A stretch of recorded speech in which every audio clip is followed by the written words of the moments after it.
Welcome back ناظرین. اچھا سر, آپ کی زندگی میں دشمن زیادہ کہ دوست؟ دونوں ہیں. دشمن بھی ہوں تو زیادہ وہ آپ کی زندگی میں ایک عجیب مزہ ہوتا ہے, تو آپ کو اس سے اسٹریٹجی بنانے میں, پلاننگ کرنے میں وہ ایک عجیب اس کا مزہ ہے. دوست بھی ہیں, دشمن بھی ہیں, ہر جگہ ہوتے ہیں. اللہ ان کو خوش رکھیں. ہم نے کبھی کسی کا برا نہیں سوچا.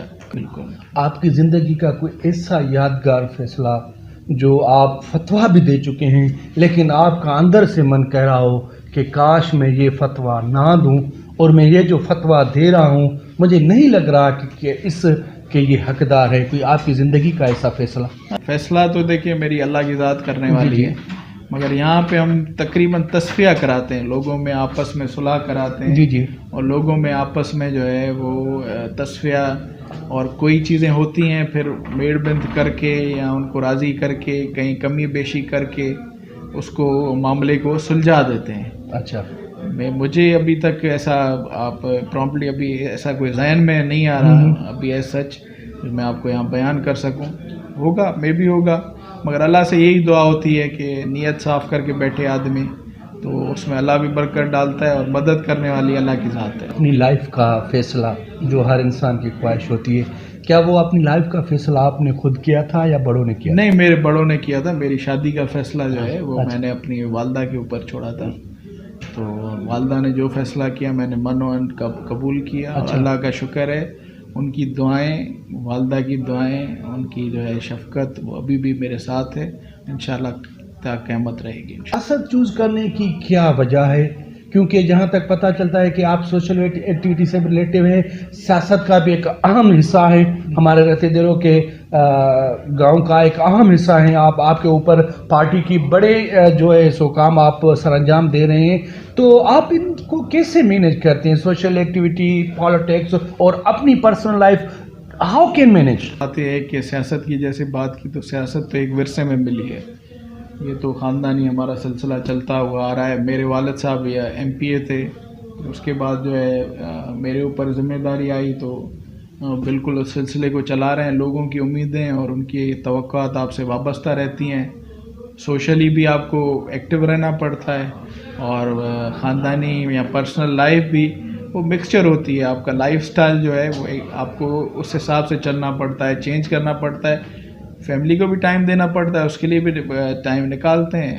لوگ بھی ہمارے ساتھ تعاون کرتے ہیں, وہ بھی کبھی ہماری مجبوریاں سمجھتے ہیں, اور ہم بھی جو ہے ان کا ساتھ دیتے ہیں. جتنا ممکن ہو سکتا ہے عوام سے ہم اپنے آپ کو دور نہیں رکھتے, اور جتنا ہو سکتا ہے ان کی خدمت میں اپنے آپ کو حاضر رکھتے ہیں. پیپلز پارٹی چوز کرنے کی کیا وجہ تھی؟ پیپلز پارٹی چوز کرنے کی وجہ دیکھیں نا, ہم اس حلقے سے تعلق رکھتے ہیں جہاں سے شہید وزیر اعظم ذوالفقار علی بھٹو ہیں, اور جہاں سے شہید محترمہ بے نظیر بھٹو ہیں. تو شہید محترمہ بے نظیر بھٹو کے ہاتھ پہ ہی میرا جو ہے پیپلز پارٹی میں شمولیت کا اعلان ہوا تھا, اور یہ میں اپنے آپ کو بہت خوش نصیب سمجھتا ہوں. اور انشاءاللہ اسی پارٹی سے وابستہ رہیں گے. ہماری جان, ہماری مال, ہر چیز اس پارٹی اور اس کی قیادت پہ قربان ہے. انشاءاللہ ان کا ساتھ ہم بلاول بھٹو زرداری صاحب کا, اپنی عدی فریال ٹالپور صاحبہ کا, محترم آصف علی زرداری کا انشاءاللہ ساتھ نہیں چھوڑیں گے. ہر وقت ہر موقع پہ ان کے ساتھ انشاءاللہ قدم بقدم ساتھ رہیں گے. لوگوں کا کہنا ہے کہ محترمہ بے نظیر بھٹو صاحبہ کی شہادت کے بعد پیپلز پارٹی کنورٹ ٹو آصف علی زرداری صاحب وہ سنبھال رہے تھے, تو آپ کیسے مینیج کر رہے ہیں کہ اس پارٹی کا ذمہ وار آصف علی زرداری ہے؟ دیکھیں نا, اب ہر کسی کی سوچ پہ کوئی قید نہیں کر سکتا. ویسے اس ملک کو جو ہے اور اس پارٹی کو آصف علی زرداری صاحب نے ہی سنبھالا. اور دیکھیں آپ کیسی پارٹیاں, کتنی بڑی بڑی پارٹیاں وہ تتر بتر ہو گئیں, اگر انہوں نے ان کے محترمہ کے جیالوں کو, ان کے ورکروں کو, ان کے ہمدردوں کو, ان کی اولاد کو جس طریقے سے سنبھالا, جس طریقے سے چلایا, تو یہ محترمہ کی تربیت کا پیش منظر ہے.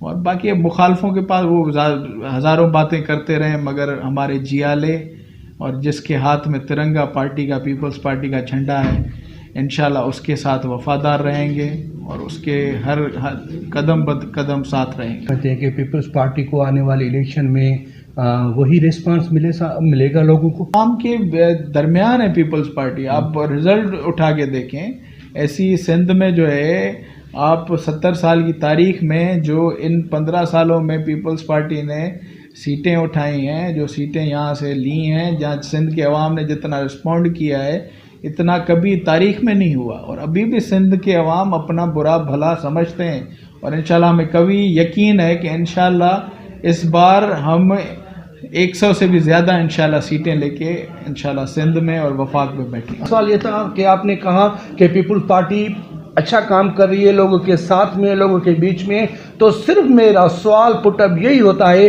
کہ اگر اچھا کام چل رہا ہے تو پھر اس معیشت کا, ایجوکیشن کا, اس مہنگائی کا اور جو بھی مسئلے مسالت ہو رہے ہیں, اس کا ذمہ وار کون ہے؟ پیپلز پارٹی کے وفاق گورنمنٹ. وفاق میں آپ مہنگائی کہاں سے آ رہی ہے, وہ پالیسیز کون بناتا ہے؟ اسٹیٹ بینک پیپلز پارٹی نے تو IMF کے حوالے نہیں کیا نا. یوریا کے ریٹس اور یوریا کے وہ تو پیپلز پارٹی نے نہیں کیا نا. پیٹرول کی پرائسز پیپلز پارٹی کے ہاتھ میں تو نہیں ہے نا. کرونا کی پالیسیز پیپلز پارٹی کے ہاتھ میں تو نہیں ہے نا. اور یہ جو آپ کا جو بھی اینٹی جو ہے آپ دیکھیں 18 ترمیم کو رول بیک کرنے کے لیے پیپلز پارٹی تو اس کے خلاف سیسا پلائی ہوئی دیوار بن کے کھڑی ہوئی ہے. اگر پیپلز پارٹی مزاحمت نہیں کرتی تو یہ صوبہ خود مختاری NFC ایوارڈ میں ابھی تک وہ اپنا شیئر نہیں ملا. کمی کوتاہیاں ہم ان سے انکار نہیں کرتے, ہم ہر ایک چیز کو ایڈریس کرتے ہیں, ہر ایک چیز کو بہتری کی بہت زیادہ ضرورت ہے اور ہر ایک ڈپارٹمنٹ میں ہر ایک اس میں. مگر آپ کے سوال کے جواب پہ آتا ہوں کہ یہ پالیسیز ہوتی ہیں, آپ پالیسیز سے اس کا تعین کر سکتے ہیں کہ کون سی پارٹی عوام کے بھلائی میں ہے یا نہیں ہے. پیپلز پارٹی کے پروگرام کو دیکھیں, ان کی پالیسیز کو دیکھیں, ان کے منشور کو دیکھیں. انہوں نے جب بھی وہ آئی ہے اقتدار میں آئی ہے تو عوام کی بہتری اور بھلائی کے لیے کام کیا ہے. عوام جو ہے یہاں کا نہیں سمجھتا, یا کیا یہاں کا عوام باشعور نہیں ہے؟ وہ کیوں جو ہے پیپلز پارٹی کے پیچھے لگتا ہے؟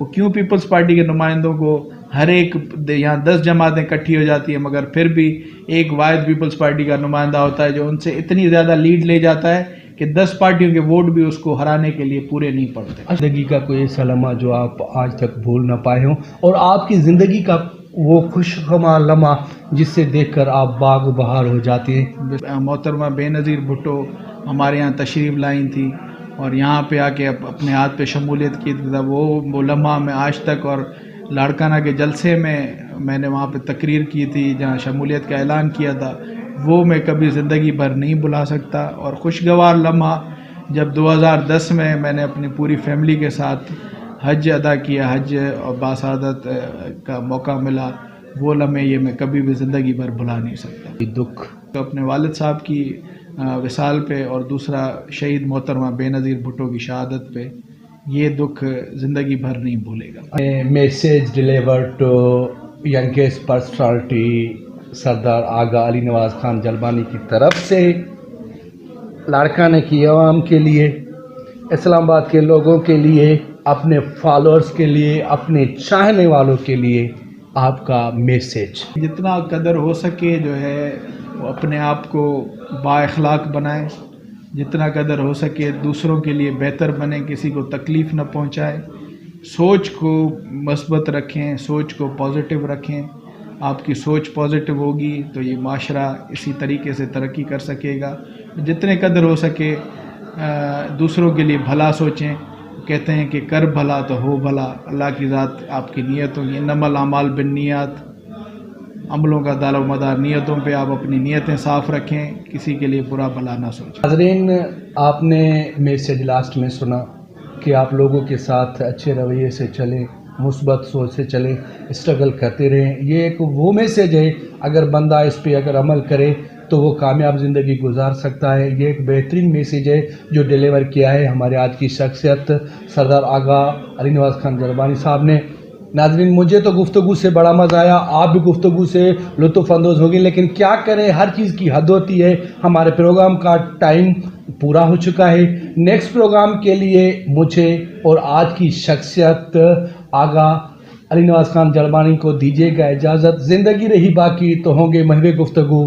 گزر گئے سرات تو سلام آخری. Wish you all the best. Pakistan زندہ باد.